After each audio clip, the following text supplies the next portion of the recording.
എൻ്റെ ഒരു കൺസെപ്റ്റിൽ പറയുകയാണെങ്കിൽ ഇറ്റ്സ് ഡെഫിനറ്റ്ലി ഇമ്പോസിബിൾ. കാരണം നമ്മൾ ജസ്റ്റ് ഒന്ന് കാൽക്കുലേറ്റ് ചെയ്യാം. 8 to 10%, നമുക്ക് 8% വെച്ച് തന്നെ എടുക്കാം അല്ലേ. ഒരു ഇയർ എന്ന് പറയുന്നത് എത്രയാണ്? നമുക്ക് 12 months ഉണ്ട് അല്ലേ. അപ്പോൾ ഏകദേശം 100%-ന് മുകളിൽ നമ്മൾ എന്ത് ചെയ്യുന്നു, ഒരു ഇയറിൽ അച്ചീവ് ചെയ്യുന്നു അല്ലേ. അങ്ങനെയാണെങ്കിൽ 5 year കൊണ്ട് നമ്മൾ 500% റിട്ടേൺസ്, അത് കോമ്പൗണ്ടും കൂടി ചെയ്യുകയാണെങ്കിൽ ഏകദേശം 700% റിട്ടേൺസ് എന്നാണ് പറയുന്നത്.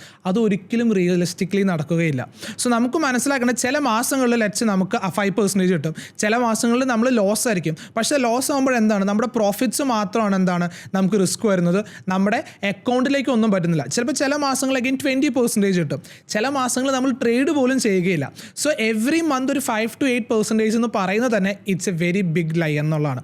സോ ട്രേഡിംഗ് എന്ന് പറയാൻ നമ്മൾ മനസ്സിലാക്കണം, ഇറ്റ്സ് എൻ ഇൻവെസ്റ്റ്മെൻറ്റ് അല്ലേ. എല്ലാ മാസവും സാലറി കിട്ടുന്ന പോലെ തന്നെ നമുക്ക് ഇവിടുന്ന് എല്ലാ മാസവും നമുക്ക് പ്രോഫിറ്റ് എടുക്കണമെന്ന് ഒരു നിർബന്ധമില്ല.